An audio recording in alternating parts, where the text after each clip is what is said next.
There was one story that filled almost every front page of every paper on every day.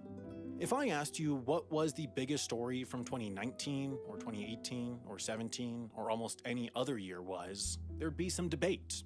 But not in 2020. I don't even have to tell you what I'm talking about. You already know. But just because the front pages were clogged up, that's not to say page 2, 3, or 4 were. While we may have stood still, the world kept spinning and news kept happening. Some of it was heavy, some was sad, some was bizarre, and some momentous. But what binds these stories together is that you likely didn't hear about them. By no fault of your own, it was difficult to follow what was happening in the world because the only thing you could hear was that one singular story. The year's not over yet though, at least as I'm saying this, and so there's still a chance to catch up on the news you missed in 2020 from every country in the world. Here's how this'll work. We order the countries by population from largest to smallest according to 2019's statistics. There are 195 of them, 193 countries recognized by the United Nations, plus 2 UN observer states, Palestine and the Vatican City. This list was chosen because it is the most definitive list. It's the list most commonly used as a list of all countries, so some of its entries might include nations that you or your government do not consider as countries, or omit ones that you or your government do recognize. At the end of the day, we had to pick a list, and if any is the list of countries, it's this one. Oh, and one more rule. The C word, as in the word that describes that one singular story of 2020, you're not going to hear it once. We start in China, the most populated country in the world, which continues to expand its global presence, and in this case, its space presence too. It became the second country in the world to plant a national flag on the moon 50 years after the United States did. China is trying to catch up with American and Russian planetary endeavors, and in recent years has poured millions into its military-run space program with the hopes of sending humans to the moon. Another country with a burgeoning space program is India, where Amazon recently completed its largest office building in the world. The 1.8 million square foot behemoth was erected in Hyderabad, a city of 10 million that's grown into a sizable technology and financial hub. India, as the world's second most populous country, is the fastest growing internet market, and Amazon joins other major tech multinationals which have opened offices there, though none with a campus that spans 65 football fields. A United States man that was facing sentencing for 2 vehicle theft charges might be looking at a lot more time now that he was caught faking his death. His attorney submitted a fraudulent death certificate, and it might have passed had there not been typos, like the misspelling of registry. Stay in school, kids. In Indonesia, a stimulus bill aimed at restarting Southeast Asia's largest economy was met with months of protests because citizens said it slashed workers' rights and environmental regulations.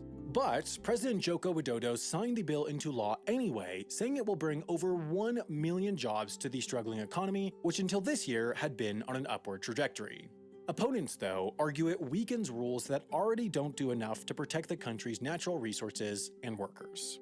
Rice is a serious business in Southern Asia, and it's a profitable one too. That's why Pakistan is vehemently fighting India over the long grain, basmati to be specific. This year, India applied to the European Union for a designation that recognizes basmati rice as an exclusive export of the country, even though 1/3 of EU imports on the product come from Pakistan. In recent years, Pakistan's basmati rice exports to the EU have doubled, while India's are shrinking, which makes the designation, if granted, potentially more devastating and further increases tensions between these two neighbors. Between rainforest fires and heavy. But a new discovery about the mating habits of the Theropa telfura frog lightened the feed. Frogs are either typically monogamous or not, meaning they get around. This species, however, prefers harem style, one male to 2 or more specific females, which is much more common in mammals throughout the animal kingdom, but not seen before in amphibians. Dubbed group fidelity, finding this behavior in another set of 4-legged animals checks another box in the evolutionary list. One particular virus has dominated the news cycle this year, but in Nigeria, they're dealing with an entirely different one too, the yellow fever. The disease, which is spread by mosquitoes, had basically been eradicated for 20 years until 2017 when it crept back into the country because of climate change and lower vaccination rates. Now, it's spiking. In the latter half of 2020, 75 people have already died, and health officials worry that number will increase as people are still hesitant to get vaccinated. India is being beat in another metric as well, and it's an important one. Bangladesh most likely surpassed India in gross domestic product this year, according to International Monetary Fund estimates. Why does that matter? Well, India is the world's 6th largest economy, and its 10% GDP contraction is a concerning indicator for the world economy. Thanks to increased agricultural production and a focus on developing its low-wage labor workforce, Bangladesh, on the other hand, was able to expand its GDP by 4% this year. Another country that's known to be slightly competitive is Russia. And that's a problem since they were banned from the biggest global sporting competition of 2020 because of doping. That would be the Summer Olympics in Tokyo. Of course, the event was postponed until 2021 anyway, but new investigations reveal that Russia was planning to cyber-attack the games, which is something they've done before when they attempted to wreak havoc on the Winter Olympics in South Korea by dismantling ticketing and Wi-Fi for the opening ceremony, as well as targeting individual broadcasters, sponsors, and athletes. Before flights were ground to a halt in the spring, one health insurer in Utah was taking advantage of Mexico's inexpensive pharmaceutical prices and actually flying public employees from the United States to south of the border so they could buy drugs at a fraction of American prices. They also got the benefit of those in-flight snack peanuts and a free soda.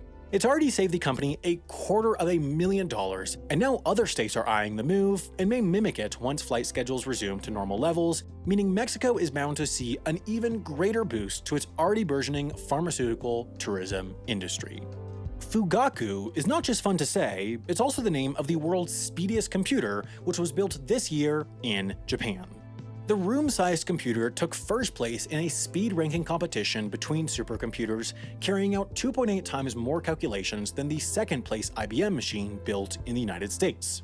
This is notable for the Japanese, who have remained less competitive in the supercomputer realm, often following the leads of the US and China. The systems are used for complex military and scientific tasks, including breaking code and modeling climate change, and, of course, winning competitions. Africa is getting its own Great Wall, a green one. The ambitious reforestation project is supposed to stretch 4,350 miles or 7,000 kilometers from Djibouti to Senegal with an aimed completion date of 2030. Ethiopia is on track to meet its goal, having already planted 5.5 billion seedlings. But its neighbors are slow to start, and the project is only 4% complete at the halfway mark, mostly due to financial struggles. It turns out it takes a lot of green to make a green wall, and so it's proving difficult for some of the world's poorest countries to take this project to completion. Money problems are also the reason that the Philippines' largest news network cited when it shuttered dozens of its regional stations around the country, but the audience isn't buying this excuse. Instead, they're wondering if it has more to do with President Rodrigo Duterte's criticism of the network's coverage of his anti-drug platform. Either way, the loss will be felt by millions of rural residents who rely on the network as a lifeline for critical information. Wealthy residents of Egypt are getting their 15 minutes of fame just 2,500 years too late. More than 100 ornately painted wooden coffins were unearthed by archaeologists near Saqqara, 20 miles or 30 kilometers south of Cairo. This area is a large burial ground and is home to more than a dozen sites with similar tombs. This discovery, however, is one of the most exciting in recent years and comes at a time when the country continues to try to draw tourists back after a sharp decline resulting from the Arab Spring in the early 2010s.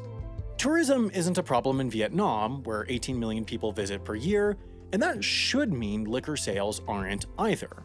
But a new zero-tolerance drunk driving law that went into effect this year has taken the fizz out of one of the world's faster-growing beer markets.